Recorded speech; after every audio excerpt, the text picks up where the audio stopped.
Veritas Files here. Just wanted to say a couple other things that I may have given short shrift to in the first video. Regarding what it may be like after a collapse of the dollar, of the American economy, and of the American empire. Because I still get this sense over and over and over again that people really don't quite grasp really what could ensue. Because it literally could be pandemonium for several weeks, if not months. And I think, honestly, if the worst happens, we are looking at transition period of years, not months. You could have entire cities that break out into massive violence, where police forces essentially go AWOL. There is no rule of law, where the United States cannot afford enough fuel to even bring their troops home from overseas for months or years, and that travel may even have to be paid for on the backs of those countries that are currently hosting us, where military reserve units do not show up for duty, where where essential services simply break down. And shortly after essential services break down, other essential services that we take for granted completely, beyond just police and fire and ambulance, they may also go. And I'm thinking of things like power stations, transportation of coal to them, oil refineries, gasoline, running water, power. Water doesn't get to your house without power. It's just as simple as that. If there is a wide-scale power outage, you will lose water pressure, and your water will be untreated. And for those of you living in California where there's a drought, there's not necessarily rain every time you need it. If you don't have water stored, you may well be screwed for a period of months. I don't think you're going to want to be in downtown LA or any other place in California for that matter, walking to the nearest water source, which may be miles away.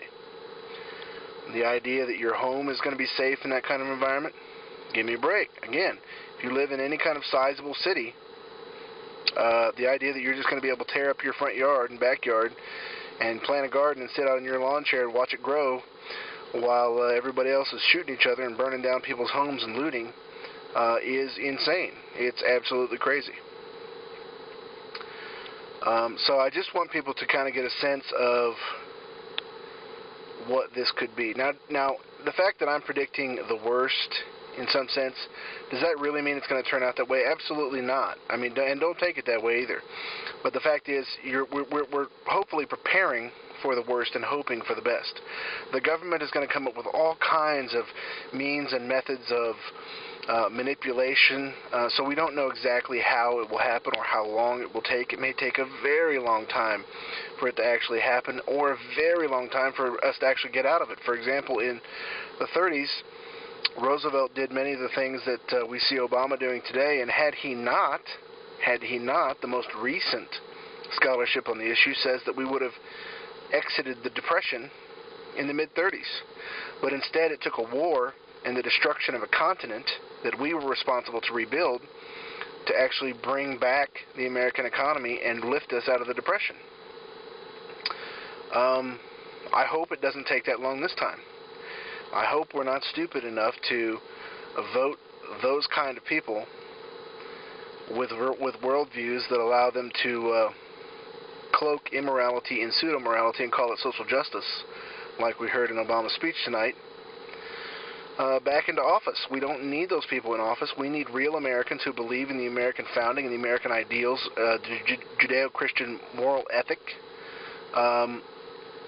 to retake, well, I say retake, to take back the White House for the first time in a long time, and the Congress.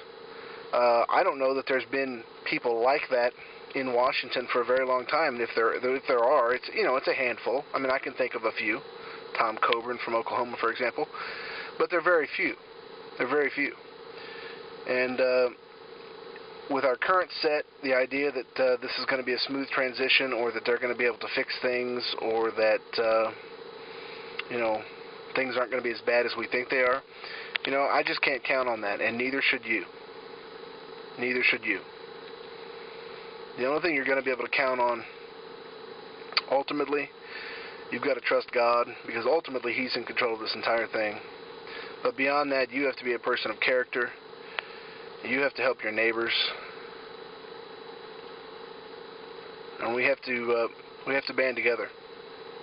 Those people of like mind, family, friends, relatives, neighbors, are going to have to come together and help one another, and that's the only way that ultimately we're going to get out of this.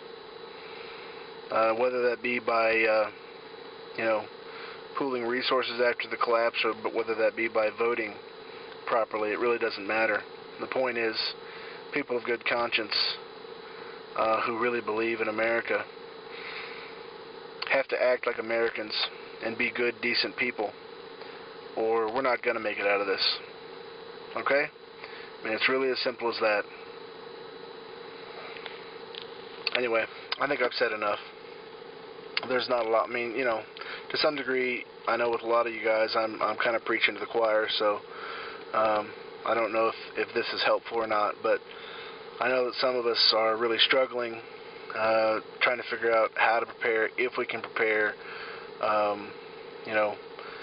Is it really going to be as bad as people say? Are we really recovering, or are we not? I know a lot of people are, sort of vacillating on those things, so I don't know. You can tell me. Comment below. Let me know, and hopefully I'll be doing some more videos soon. Thanks a lot, guys.